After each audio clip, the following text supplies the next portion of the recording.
Dios mío, ¿por qué me has desamparado? Te amo de día y no respondes, y de noche y para mí no hay reposo.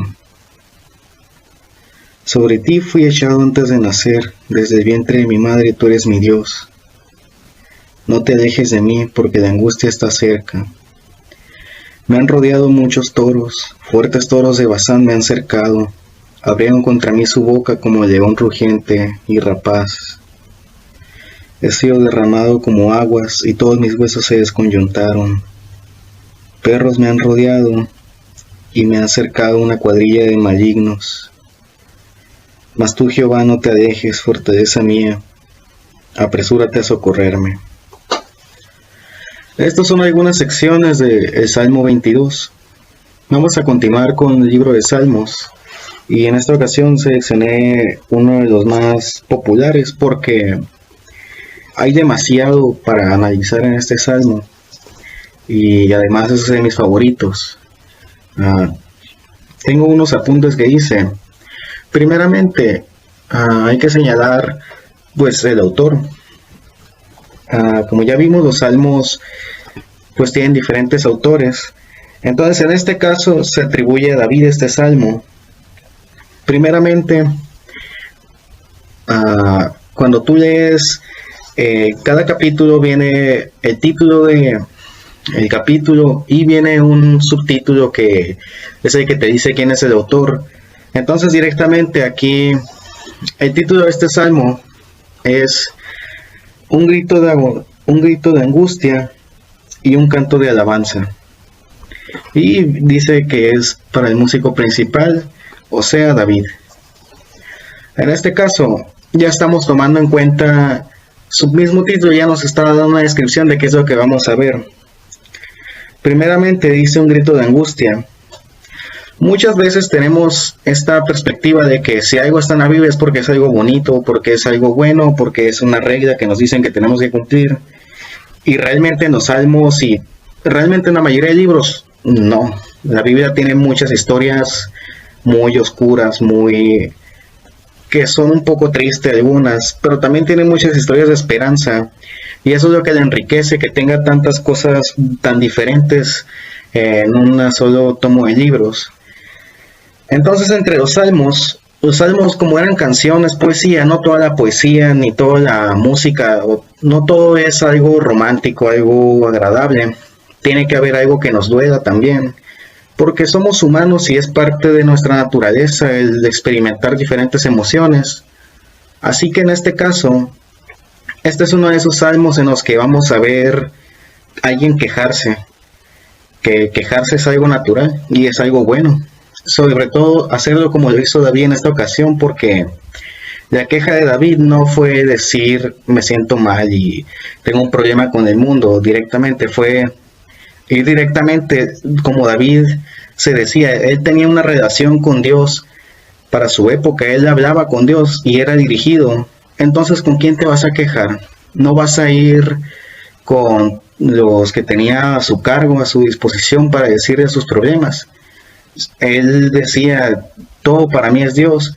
Entonces el mismo Dios que era el que lo estaba cuidando fue el mismo Dios con el que fue a quejarse.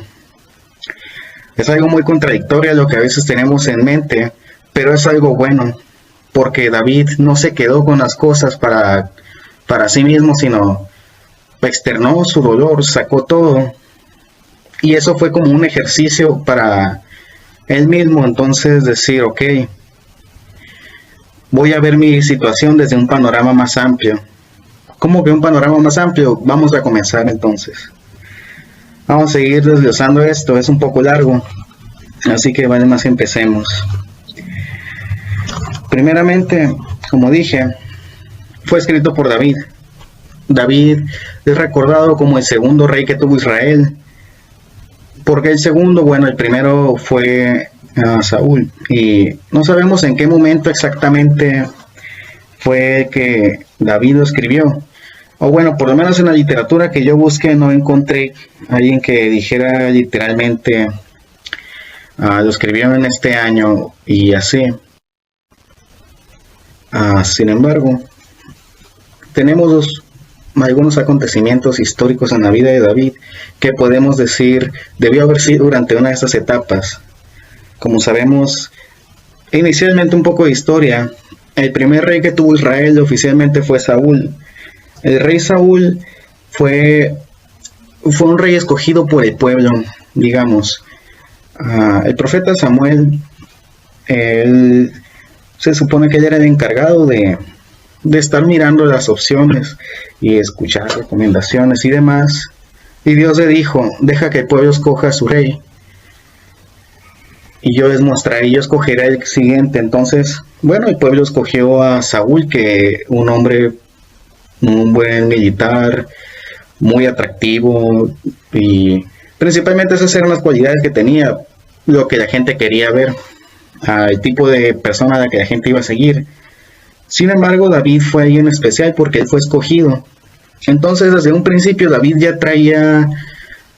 ya por naturaleza, traía una rivalidad con Saúl, porque Saúl fue el que el pueblo quiso, pero David era el que Dios quiso. Entonces, durante el tiempo en que David era joven y, digamos, era un prospecto para ser rey todavía, durante todo ese tiempo él estuvo atormentado por Saúl, de que Saúl lo ponía a prueba de un montón de formas e intentó ir a atentar contra su vida. Pero pues al final David llegó y fue rey. Entonces, la segunda etapa más dura de David fue cuando uno de sus hijos se rebeló en su contra, su hijo Absalón. Eso es una historia más larga todavía. Sin embargo, podemos decir que debió haber sido alguna etapa similar. David experimentó algunos problemas muy graves. Y entonces, así como es una persona que escribió muchos salmos de agradecimiento con Dios, también escribió algunas que eran de él quejándose. Y es algo muy natural y es algo con lo que podemos identificarnos todos, porque no siempre estamos felices y a veces no sabemos con quién quejarnos. Entonces, cuando afortunadamente tenemos directamente a alguien que decimos, dependemos de ti y demás, algunas veces puede que tomemos la confianza para ir a quejarnos, y eso fue lo que le pasó a David. Y la misma reflexión y el mismo quejarse y ver panoramas completos fue lo que lo llevó a culminar esta canción con el canto de alabanza. Ahora sí, vamos. Comenzaremos leyendo la primera parte. Esto arranca así. Dios mío, ¿por qué me has desamparado? ¿Por qué estás tan lejos de mí, de mi salvación y de las palabras de mi clamor? Dios mío, clamo de día y no me respondes, y de noche y para mí no hay reposo. Pero tú eres santo, tú que habitas entre las alabanzas de Israel. En ti esperaron nuestros padres, esperaron y tú los libraste. Clamaron a ti y fueron librados. Confiaron en ti y no fueron avergonzados. Vamos a hacer la primera pausa aquí. ¿Por qué dicen nuestros padres? Básicamente para este punto histórico, estamos hablando de que esto se escribió más o menos unos 1000 años antes de Cristo. Entonces, para esta etapa Israel ya había sufrido bastante. Había sido un pueblo sometido por Egipto, sometido por Babilonia. Entonces, ¿por qué tanto el enfoque en decir Israel? Que habitas en las alabanzas de Israel. ¿Por qué no decir en otra parte? Es que para eso tendríamos que irnos a Génesis, al Antiguo Testamento, donde pues Israel son los descendientes de Jacob, en lo que se menciona en la Biblia. Entonces, más que decir el Israel de 2025 que conocemos, o decir tal familia no sé qué, es más decir una promesa. No hay que enfocarnos en una bandera y decir que Dios es el Dios de un pueblo. El Dios de Israel es el mismo Dios de México. Más que nada hay que enfocarnos en decir, Dios le hizo una promesa a un hombre en la antigüedad y le dijo, voy a cuidarte y voy a cuidar a tu descendencia. Y David es descendiente de ese hombre, entonces por eso David dice, tú que protegiste a nuestros padres, que habitas en las alabanzas de Israel. Más que decir en las alabanzas de este territorio, de este país, está diciendo en mi familia. Tú que habitaste en mi familia, también habitas conmigo. Eso es el primero que hay que señalar y es muy importante, porque si nosotros creemos que Dios es el mismo Dios que tuvo nuestro abuelo o alguien que vivió 100 años antes de nosotros, pero que fue nuestro antecesor, bueno, ese mismo Dios es el Dios de nosotros. Entonces es por eso que hay que aclarar este punto. Entonces, continuamos un poco con esto. Dice: mas yo soy gusano y no hombre, oprobio de los hombres y despreciado del pueblo. Todos los que me ven me encarnecen, estiran la boca, menean la cabeza diciendo: se encomendó a Jehová, líbrele a él, sálvele, puesto que en él se complacía. Esto es una burla básicamente. Así como en la actualidad alguien podría decir: miren, tal persona, ¿cómo que podría ser un buen ejemplo? Por ejemplo, miren, él se equivocó tocando una canción y eso que practicaba mucho tiempo y decía que era lo que le apasionaba. En la antigüedad, en esta época, David era reconocido por muchos como el que tenía el hombre de Dios, el que servía a Dios, y tanto que escribía canciones diciendo cuánto se deleitaba en la presencia de Dios. Y era una burla decir: miren, él que tanto decía que su Dios era bueno, vean dónde lo tiene. Y las imágenes, es muy gráfico muchas cosas, y aquí apenas vamos empezando. Pero por ejemplo, el gusano, veámoslo como el gusano es... ¿Qué es el gusano? Es un animal que se está arrastrando por el suelo y que tendrías que agacharte para ver y saber que está ahí. Que incluso podrías pisar el gusano y no te darías cuenta de lo diminuto que es. En este caso, esa es la situación en la que David se encontraba mientras escribía esto. ¿Qué puedo hacer yo entonces? Soy gusano y no hombre. O sea, el mismo hombre que puede venir y pisarme, yo no soy ese tipo de hombre. No llego a eso. Eso es lo que David estaba sintiendo. O sea, así de devastado se sentía en este momento. Y sumado a las burlas de: miren, él se encomendó a Jehová y no puede ni siquiera un hombre eso. O sea, ¿qué le espera a los demás si este es el hombre especial? Entonces si continuamos, iríamos por el versículo 9. Y aquí es donde empieza algo bien interesante, que poco a poco van a irse dando cuenta que hay una imagen muy familiar que han visto en la cultura. Vamos a ir viendo poco a poco. Versículo 9. Pero tú eres el que me sacó del vientre, el que me hizo estar confiado desde que estaba en los pechos de mi madre. Sobre ti fui echado antes de nacer. Desde el vientre de mi madre tú eres mi Dios. Básicamente está diciendo: yo no soy el resultado de la nada. Si yo estoy aquí, si estoy pasando todo esto, es porque tú lo permitiste. Es un poco de reconocimiento a Dios, pero también es un poco de amor y desconfianza al mismo tiempo, porque David está diciendo, por un lado, es que yo sé que esta situación no es indiferente para ti porque tú la conoces. Yo fui planeado por ti. Y desde antes de nacer tú ya tenías un plan para mí. Desde que yo era un infante, tú ya eras consciente de quién era yo y ya tenías un plan. Pero luego vamos otra vez a el versículo 2 de: clamo a ti y no me escuchas, no me respondes. Entonces David está diciendo: yo sé que tú eres consciente de mi situación, pero no entiendo por qué no me estás ayudando. Pero de que tú sabes, tú la conoces a la perfección porque tú me diseñaste y todo estaba en tus manos. Entonces vamos a continuar. Versículo 11. No te alejes de mí, porque la angustia está cerca, y porque no hay quien ayude. Aquí, este es el punto máximo de quebrantamiento y de humildad.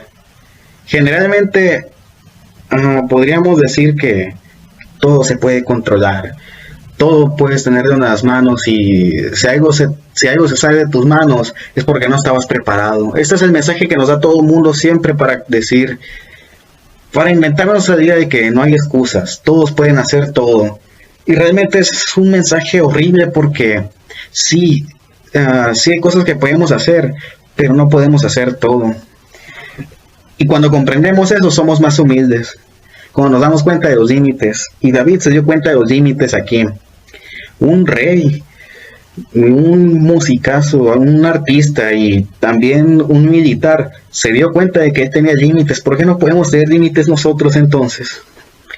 David llegó a este punto y por eso él dijo, no te alejes de mí, porque la angustia está cerca. No te alejes porque está cerca. Hay que tener un poquito de imaginación para visualizar las cosas. David dice, todas las cosas que me hacen sentir mal están aquí las tengo enfrente, y lo que yo siento es que tú estás por allá. Mientras más lejos estés tú, más cerca me voy a sentir de esto, y esto me va a destruir. Entonces, no me dejes solo. Es un llamado y es un por favor, estoy muy desesperado y muy nervioso. Eso es lo que está diciendo David. Esto ya se nota la desesperación aquí.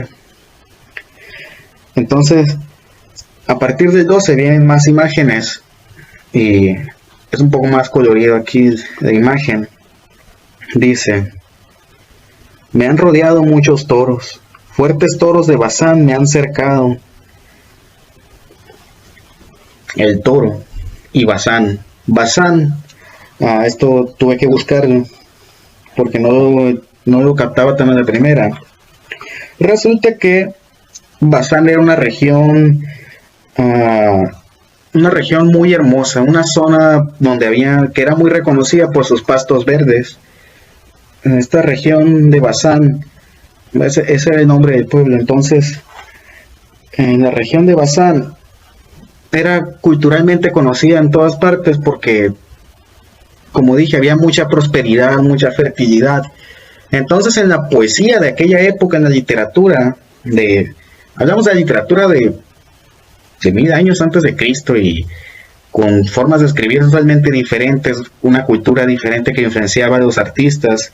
Ellos lo que hacían era que entre muchas figuras retóricas que podían usar, usaban mucho a Basán como una figura.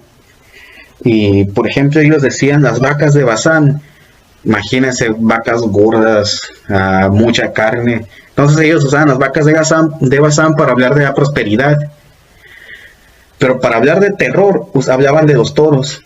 El toro es el animal, es una bola de masa muscular con cuernos que, cuidado. Entonces, referirse a los toros de Basán es referirse a una fuerza tremenda. Y tomamos en cuenta que los reyes de esa época no eran gente que viviera en castillos, era gente que tenía que ir al frente en la batalla, tenía que ir a pelear y mancharse las manos de sangre. Entonces, David era una persona que tenía muchísimos enemigos. Y cuando él dice los toros de Basán me han rodeado, es de que ya, o sea, es un nivel de estrés al que está bien tremendo. Entonces continuamos y dice el 13, abrieron su boca como león rapaz y rugiente. Misma situación. El león igual es una figura que se usa para hablar de la boca, el devorar, el atacar. Es el arma principal que tienen los leones. Y aquí viene la parte un poco más dolorosa, más fuerte, que dice el versículo 14. He sido derramado como aguas, y todos mis huesos se desconyuntaron. Mi corazón fue como cera, derritiéndose en medio de mis entrañas. Como un tiesto se secó mi vigor. El tiesto es como se decía de arcilla seca cuando se rompía. Por eso dice, se secó mi vigor, mi juventud, mi poder, mi fortaleza, mi vida. Eso es lo que él perdió y como si fuera cera seca se rompió básicamente. Mi lengua se pegó a mi paladar y me has puesto en el polvo de la muerte, porque perros me han rodeado, mismo ilustración similar a los toros y al león. Han cercado una cuadrilla de malignos, hordar es perforar. Dice, hordaron mis manos y mis pies. A partir de aquí vamos a ir conectando un poquito de cosas y si ya van percatando van a entender por qué es tan importante este salmo en la cultura cristiana. Puedo contar todos mis huesos, entre tanto ellos me observan y me miran, sus enemigos. Repartieron entre sí mis vestidos y sobre mi ropa echaron suertes. Le quitaron todo lo que tuvieron y echar suertes, se echaron un volado. ¿Quién se va a quedar con esto? ¿Tan importante eso? No. Podemos dejarlo en manos de un volado, no es algo tan valioso tampoco, pero queremos quitárselo, queremos hacer daño. Mas tú, Jehová, y aquí recae otra vez, no te alejes, fortaleza mía, apresúrate a socorrerme. ¿Hasta cuándo vas a llegar por mí? ¿Hasta cuándo vas a seguirme dejando que esté sufriendo como estoy sufriendo? ¿Por qué no has venido? Ven, estoy desesperado porque me socorras. Versículo 20. Libra de mí la espada de mi alma, libra del poder del perro mi vida. Sálvame de la boca del león y líbrame de los cuernos de los búfalos. Esto es lo último de su petición de la desesperación. Entonces a partir de aquí empieza su alabanza. Si llegas tú y me libras, haces todo esto por mí. Yo me he mantenido firme y estoy desesperado porque he hecho tanto por ti. Si tú vienes y haces todo esto por mí, porque yo confié que lo hiciste por el pueblo de Israel, por mi familia, y yo confié que ya lo hiciste, yo confío en que si yo te lo pido vas a venir otra vez por mí. Y a partir de aquí David comienza su alabanza. Anunciaré tu nombre a mis hermanos, en medio de la congregación te alabaré. Congregación, cuando nos reunamos, cuando la gente esté reunida para adorarte con el fin, yo voy a salir y voy a adorarte también frente a todos ellos para que vean tu nombre. Los que temen a Jehová, alábenle, glorifíquenle, descendencia de todo Jacob. Temer no es temor de miedo, temer es respeto. A esto se refiere, cuando dice los que temen a Jehová, no quiere decir los que tienen miedo de que Dios venga a hacerles daño, él quiere decir los que temen, que respetan su poder, que respetan lo que Él es, que son conscientes de todo esto. No pueden quedarse callados. Si ustedes ya conocen qué tan grande es, ustedes van a alabarlo también, porque no hay otra cosa que puedas hacer, ya reconociste. Es que, ¿qué más podrías hacer frente a algo tan grande? O sea, a eso se refiere. En medio de la congregación, descendencia de Jacob. ¿Quién es Jacob? Israel. Ese es el personaje histórico. Existen los tres patriarcas en la historia de Israel y del Antiguo Testamento. Y de los tres patriarcas, Jacob es uno. Él, básicamente, a grandes rasgos, fue un hombre que confió en Dios en la antigüedad y que en algún momento de su vida se sintió presionado y tras sobrellevar una prueba que Dios le puso, Dios le dijo, ok, te voy a cambiar el nombre y ya no vas a ser Jacob, vas a ser Israel. Y por eso a partir de ahí, todos los que dicen somos descendientes de Israel, en el Antiguo Testamento, cuando David decía de Israel, se refería a esto de, si tú estuviste con esta persona en el pasado, mi antecesor, tú vas a estar conmigo. Y todos los que también son descendientes de él, que también son mi familia, el mismo Dios también está con nosotros, así que alábenle. Eso es lo que David está diciendo. Y aquí está hablando directamente a Dios, como presentando a Dios diciendo, porque Él no menospreció ni abominó a la aflicción del afligido. Él no dejó solo a nadie, ni de Él se escondió su rostro, sino que clamó a Él y Él le oyó. David está diciendo antes de ¿por qué no vienes? ¿Por qué no me respondes? Pero aquí David mismo se está acordando, si en el pasado tú no dejaste solo a nadie, tampoco te escondiste de ellos, ¿por qué te vas a esconder de mí ahora? No puedo pensar que yo soy tan especial como para que me abandones a mí, no a ellos. Aquí es donde David comienza su reflexión. De ti será mi alabanza en la gran congregación, cuando todos estemos reunidos, dice. Mis votos pagaré delante de los que le temen, comerán los humildes y serán saciados. Y a partir de aquí comienza no solamente su agradecimiento, comienza ya él a decir, el mismo Dios que hizo eso y que yo sé que va a hacer esto por mí en el futuro, va a hacer esto por los demás también. Y no lo va a hacer por los descendientes de David, lo va a hacer por los que creen en Dios, porque antes de que David dijera yo soy descendiente de tal persona, existió esa persona, existió Jacob, y Jacob, él mismo Jacob también decía, mi Dios es el Dios de mi padre. Y antes que todo, Dios no es el Dios de que le pertenece a ninguna familia, porque eso sería ser pequeño a Dios. Dios le pertenece a quien quiera que le pertenezca. Y no en el sentido de que nosotros nos apropiamos de Dios y ya nos pertenece así, sino que nosotros decidimos aceptarlo. Nosotros decidimos entender a Dios como esto que está por encima de todo, y queda en nosotros aceptarlo y decir, acepto tu voluntad.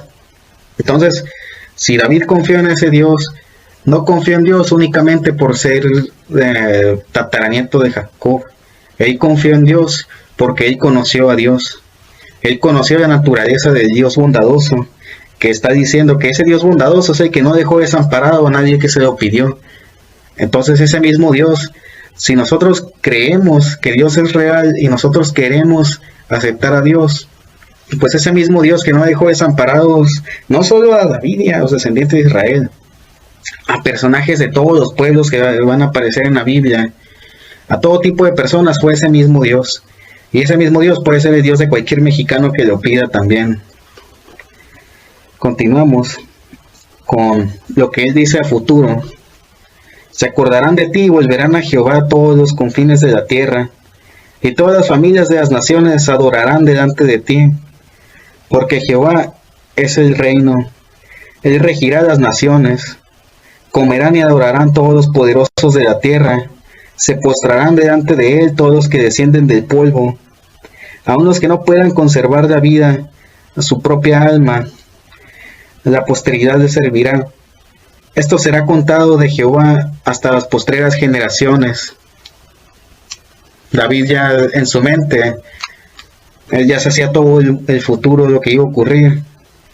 Entonces David fue consciente de que el mundo no se iba a acabar cuando él muriera, el mundo iba a seguir. Pero él dijo, el mismo Dios que ya estaba desde antes de que yo estuviera aquí, es el mismo Dios que va a ser la misma persona, va a tener su misma naturaleza y en su naturaleza va a permanecer para siempre. Y David culmina diciendo, vendrán y anunciarán su justicia, al pueblo no nacido aún, anunciarán que él hizo esto. Ahora, ¿por qué digo que es tan especial? Porque estas palabras, ahora sí vamos a entrar un poco más a algo que va a sonar muy sobrenatural, pero es lo que se le dice que esta fue una profecía. ¿Por qué? Porque como dije, esto fue escrito 1000 años antes de Cristo. Y si se dieron cuenta, bastantes imágenes aquí nos van a recordar una cosa, la pasión de Cristo.